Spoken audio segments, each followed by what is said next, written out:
Meus queridos, eu gostaria de trazer nesta tarde uma palavra com o tema "O fim das coisas são melhores que o começo".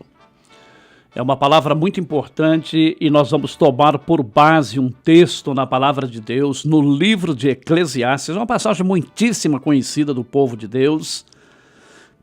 No livro de Eclesiastes, que foi escrito pelo sábio Salomão, nós vamos ver no capítulo de número 7, apenas a primeira parte do versículo que diz assim: melhor é o fim das coisas do que o princípio delas. Esta mensagem ela tem por objetivo mostrar pela palavra de Deus de que nós, ao enfrentarmos adversidades na vida, nunca, jamais devemos entrar em desespero.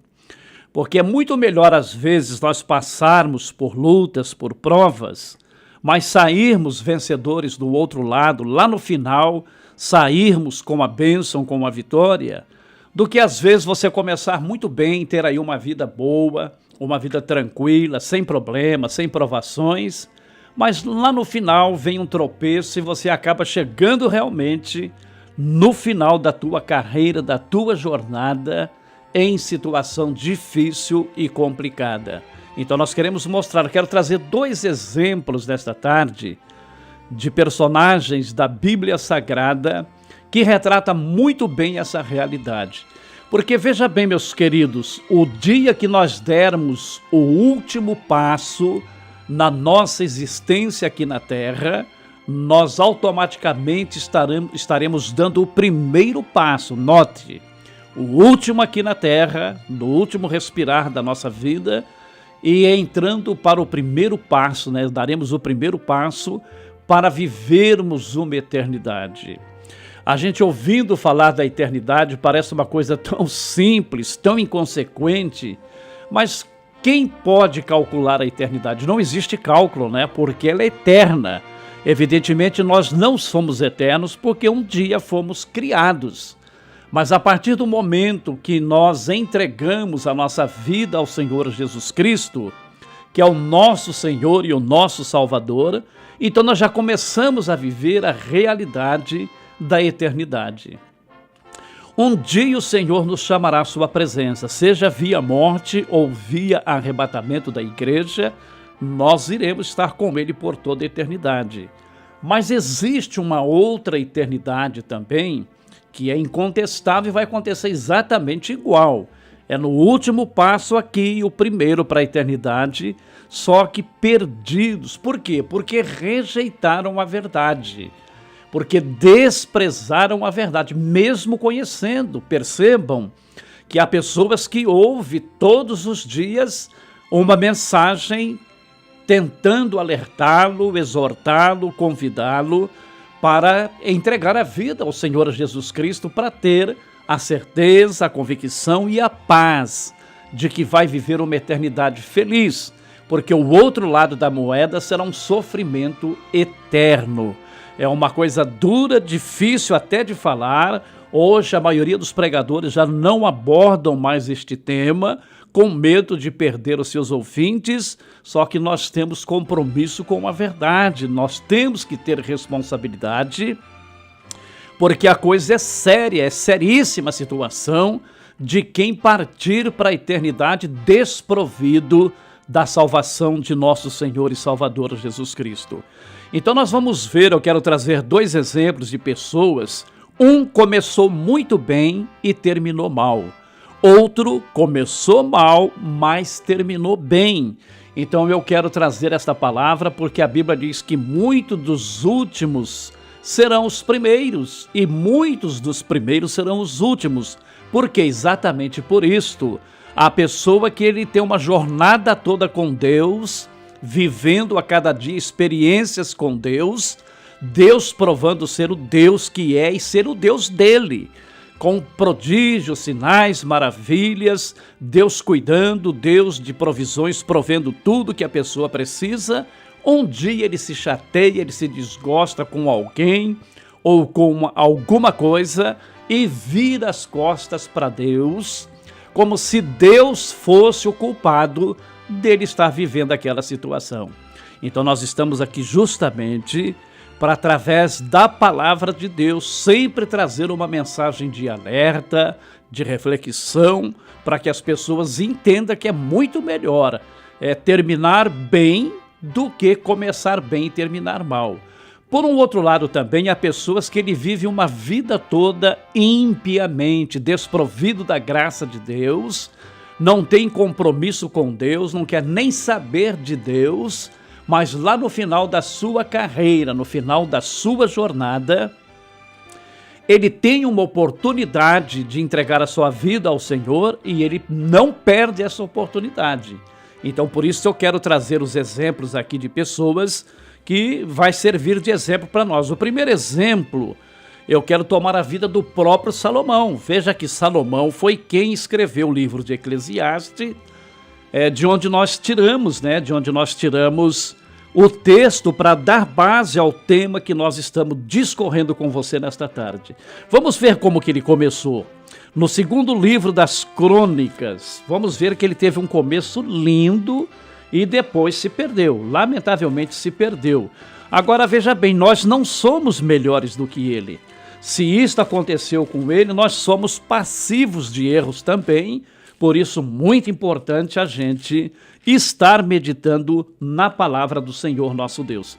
Vamos ver o começo do reinado de Salomão, como que foi. Ele era filho de Davi, chegando o momento de Davi morrer, passar desta vida para outra. Então Salomão foi eleito rei, foi o escolhido para substituir Davi. E veja que coisa bonita, foi o começo do serviço dele para com o Senhor Deus. Vamos ver aqui no segundo livro das Crônicas, segundo livro das Crônicas, no capítulo de número 1. Vamos para o capítulo de número 1 e nós vamos ler aqui dos versículos 7 ao versículo de número 12. Diz assim: naquela mesma noite Deus apareceu a Salomão e disse-lhe: pede o que quiseres que eu te dê.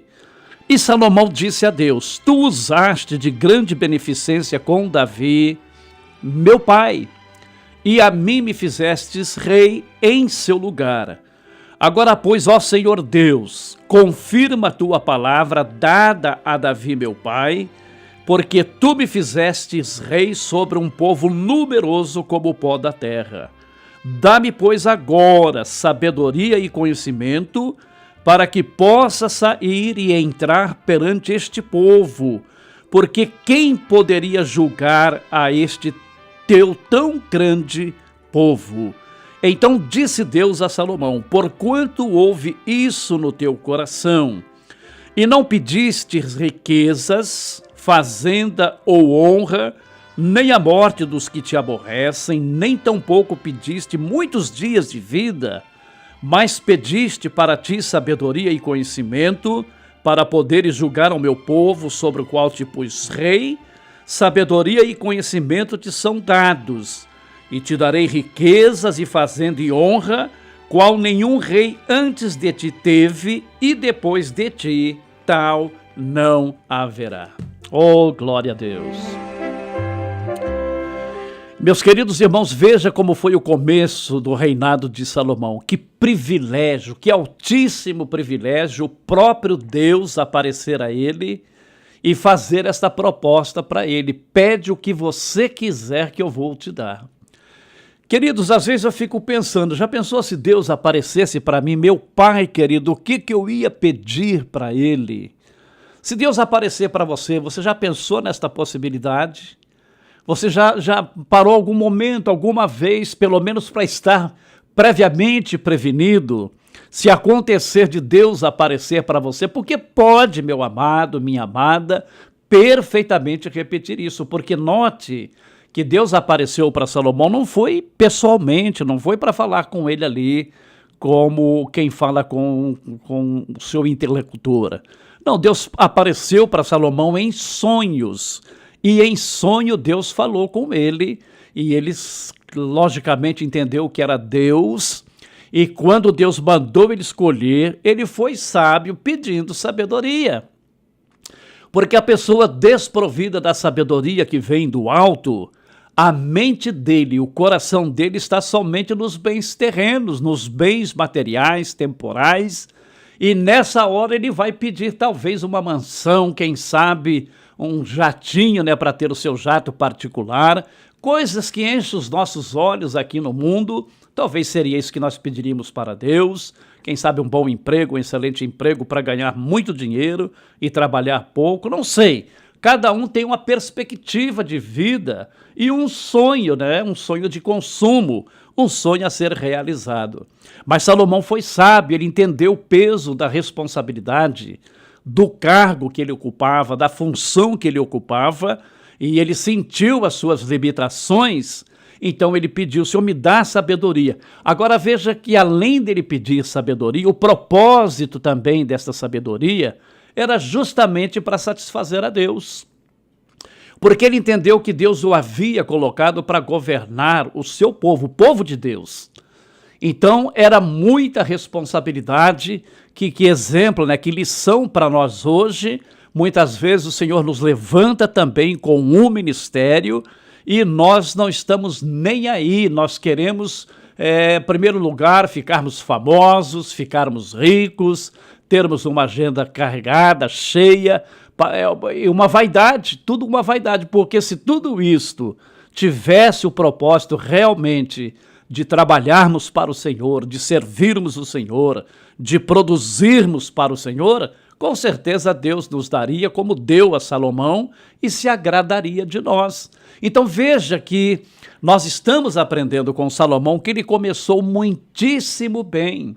E ele foi um rei excelente, a sabedoria que ele pediu, nós vemos logo dali a pouco duas mães, né, uma falsa, uma verdadeira, disputando a mesma criança, e ele teve uma sabedoria divina para resolver aquela situação. Ali já ficou provado que a sabedoria dele não era uma sabedoria que se adquire com os anos de vida, que se busca numa academia, né, numa cadeira acadêmica, não.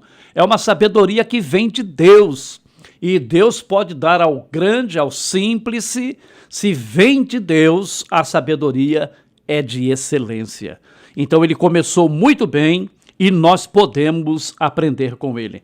Agora vamos ver o fim, né? Vamos ver como foi o fim, para ver como que é triste a pessoa começar bem e depois terminar mal. Vamos para o primeiro livro dos Reis, primeiro livro de Reis, vamos ler no capítulo de número 11. Primeiro Reis, capítulo 11, e nós vamos ler aqui dos versículos 1 ao 3. Olha só o que diz aqui a palavra.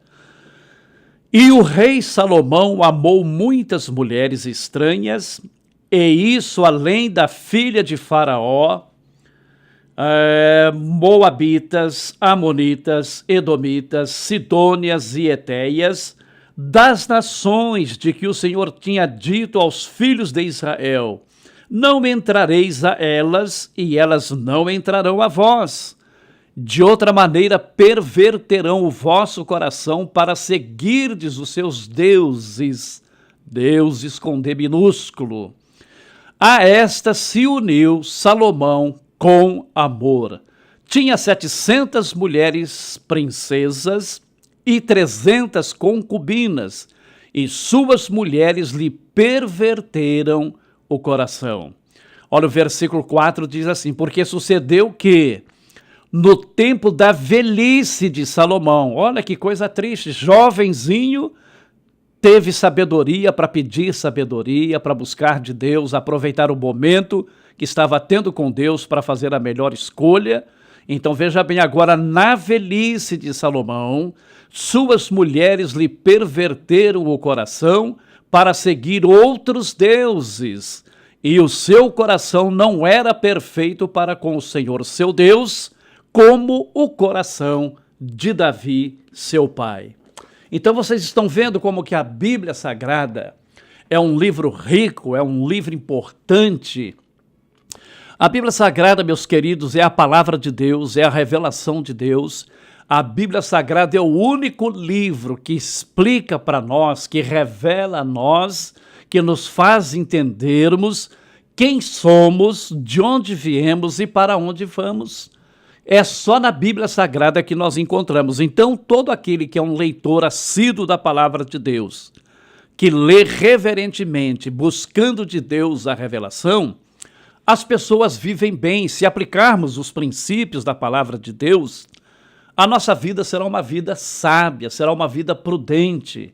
E todo prudente, ele foge da aparência do mal. Ele resiste ao inimigo, às tentações da carne, e com isso ele passa a gozar, a desfrutar de uma comunhão mais íntima com o Senhor Deus. E quem tem comunhão com Deus vai ouvir sempre a voz de Deus.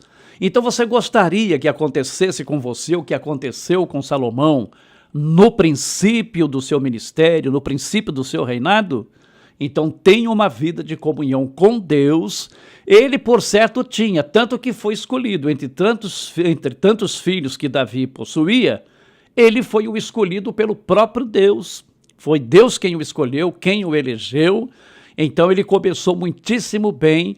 Agora nós acabamos de ler que na velhice, olha que coisa triste, hein? Na velhice, as muitas mulheres, perverteram o coração dele, convencendo ele a ter comunhão, a servir os outros deuses.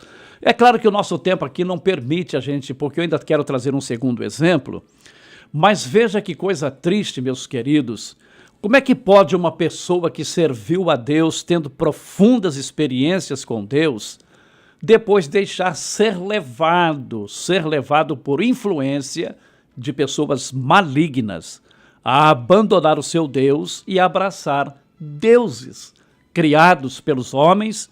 Com certeza, por trás desses deuses está Satanás, o arqui-inimigo de Deus, o nosso inimigo, que não veio para outra finalidade a não ser roubar, matar e destruir. Que Deus tenha misericórdia, que nós possamos começar bem, vivermos bem e terminarmos bem, porque ao terminarmos aqui, viveremos a eternidade, e a palavra de Deus é muito clara quando ela diz que nós só levaremos para a eternidade as nossas obras. Então deixa eu trazer para vocês aqui um segundo caso de um outro rei também de Judá. Este rei, ele começou muito mal o ministério dele, o reinado dele, e nós vamos ler aqui na palavra de Deus para você entender, e depois nós vamos ver a guinada que teve na vida dele, e que isso sirva de exemplo para nós também, de uma pessoa negativa, mas deixando uma lição de vida positiva a ser imitado, diferente de Salomão, que começou de forma positiva, de forma sábia, e depois terminou como acabamos de comentar aqui. No primeiro livro de Reis, no capítulo de número 15, eu quero ler para vocês, primeiramente o versículo 3. Deixa eu ler aqui, primeiramente o versículo de número 3, 1 Reis, capítulo 15, o versículo 3 diz assim. Aliás, veja bem, presta atenção que eu quero o versículo 3, mas para ficar mais claro, é importante lermos o contexto deste texto. Então deixa eu voltar para o primeiro versículo, né? O primeiro versículo diz assim: no 18º ano do rei Jeroboão, filho de Nebate, Abias, este é o rei que eu quero falar, Abias começou a reinar sobre Judá. E 3 anos reinou em Jerusalém, e era o nome de sua mãe Maaca, filha de Absalão. Vocês lembram de Absalão? Era filho de Davi. Tentou usurpar o reino, porém morreu depois de uma forma estúpida, de uma forma muito triste. Agora o versículo 3, que é o versículo que eu quero para falar de Abias. Preste atenção. E andou em todos os pecados que seu pai tinha cometido antes dele. E seu coração, olha que triste, hein? Que biografia, olha. E seu coração não foi perfeito para com o Senhor, seu Deus, como o coração de Davi, seu pai. Olha, vocês vejam que o camarada, ele começou muito mal o reinado dele. Ele teve muitos problemas. Por quê? Porque ele vinha de uma geração de maus reis. Vocês sabem que quando nós estudamos a biografia dos reis de Israel e de Judá, sempre vai começar dizendo: e fez o que era reto aos olhos do Senhor, ou e fez o que era mal aos olhos do Senhor. E o pai dele foi um péssimo rei, e quando ele assumiu o trono, ele seguiu os exemplos do seu pai. Que coisa triste. Então ele não foi, aqui diz que o coração dele não foi perfeito para com o Senhor Deus, como o coração de Davi, que foi sempre fiel ao Senhor. Então veja, meus queridos irmãos, ele começou mal. Nós estamos pregando, nós estamos trazendo nesta tarde uma mensagem com o tema: o fim das coisas são melhores que os começos delas. Então veja bem, nós mostramos aqui o lado negativo da vida dele. Agora vamos voltar para o segundo livro das Crônicas, e eu quero ler no capítulo de número 13. E eu penso que nós vamos terminar pregando, porque o texto aqui é um pouco longo, mas vamos lá para vocês verem a inversão, agora uma inversão do negativo para o positivo. Então veja bem, no ano 10º, isso está no segundo livro das Crônicas, no capítulo 13, a partir do primeiro versículo, diz assim: no ano 18º do rei Jeroboão, reinou Abias sobre Israel. 3 anos reinou em Jerusalém, e era o nome da sua mãe, Micaía, filha de Oriel, da cidade de Gibeá. Abias ordenou a peleja com um exército de varões belicosos, homens de armas, de guerras, adestrados nas guerras, de 400.000 homens escolhidos. Jeroboão dispôs contra ele a batalha com 800.000 homens escolhidos, todos varões valentes. Então veja agora, meus queridos irmãos, a diferença de uma pessoa que depende de Deus e outra pessoa que está excluído da comunhão com Deus. Então veja que Jeroboão veio para uma batalha com o dobro de soldados. Veja que Abias ele estava com um exército de 400.000 homens, mas Jeroboão veio lutar com ele com 800.000, o dobro. Então veja que humanamente era uma batalha perdida, era uma guerra perdida. Mas vamos ver o que aconteceu na sequência. E pôs-se Abias em pé em cima do monte Zemaraim, que está nas montanhas de Efraim, e disse: ouvi-me, Jeroboão e todo Israel. Porventura não vos convém saber que o Senhor Deus de Israel deu para sempre a Davi a soberania sobre Israel, a ele e a seus filhos por um concerto de sal? Contudo, levantou-se Jeroboão, filho de Nebate, servo de Salomão, filho de Davi, e se rebelou contra seu senhor. E ajuntaram-se a ele homens vadios, filhos de Belial, e fortificaram-se contra Roboão, filho de Salomão, e sendo Roboão ainda jovem e terno de coração, não podia resistir-lhes. E agora cuidais de esforçar-vos contra o reino do Senhor, que está nas mãos dos filhos de Davi. Bem sois vós uma grande multidão, e tendes convosco os bezerros de ouro que Jeroboão vos fez para deuses. Não lançaste vós fora os sacerdotes do Senhor, os filhos de Arão, e os levitas, e não fizeste para vós sacerdote como as nações das outras terras? Qualquer que venha consagrar-se com um novilho e 7 carneiros, logo se faz sacerdote daqueles que não são deuses. Porém, quanto a nós, o Senhor é o nosso Deus, e nunca o deixamos.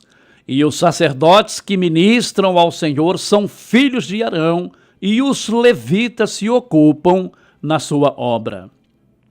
E queimam ao Senhor cada manhã e cada tarde holocaustos, incenso aromático, dispondo os pães da proposição sobre a mesa pura e o castiçal de ouro e as suas lâmpadas para se acenderem cada tarde, porque nós temos cuidado do serviço do Senhor nosso Deus, porém vós o deixastes. Então vocês vejam, meus queridos irmãos, que apesar de ser um homem que não andava conforme o coração de Deus, mas ele vinha de uma linhagem que, por ser da descendência de Davi, Davi foi um homem segundo o coração de Deus, então Deus prometeu que na descendência de Davi nunca faltaria rei. E este camarada, mesmo ele pessoalmente não tendo uma vida de comunhão com Deus, agora diante do perigo, diante de uma batalha praticamente perdida, ele teve sabedoria para trazer à memória, naquele momento, que aquele grande exército com 800 mil homens e ele apenas com 400 mil, porém havia uma diferença, porque Israel tornou-se idólatra e nunca mais se converteram. E eles, apesar de tudo, ainda tinham os sacerdotes, tinham os levitas, que faziam o trabalho no templo, que cumpriam com seus ministérios. Então ele traz isto à memória, como quem diz, vocês estão vindo confiando no braço do homem, mas nós temos a bênção de Deus conosco. Então ele foi muito sábio quando disse essas palavras. Aí ele continua dizendo, e eis que Deus está conosco, à nossa frente, como também os seus sacerdotes, tocando as trombetas para dar alarme contra vós, ó filhos de Israel. Não pelejeis contra o Senhor, Deus de vossos pais, porque não prosperareis. Mas Jeroboão fez uma emboscada em volta para darem sobre eles por detrás, de maneira que estavam em frente de Judá e a emboscada por trás deles. Então Judá olhou e eis que tinham de pelejar por diante e por detrás. Assim clamaram ao Senhor e os sacerdotes tocaram as trombetas. E os homens de Judá gritaram, e sucedeu que, gritando os homens de Judá, Deus feriu a Jeroboão e a todo Israel diante de Abias e de Judá. E os filhos de Israel fugiram de diante de Judá, e Deus os entregou nas mãos de Judá. De maneira que Abias e o seu povo fizeram grande estrago entre eles, porque caíram feridos de Israel 500 mil homens escolhidos.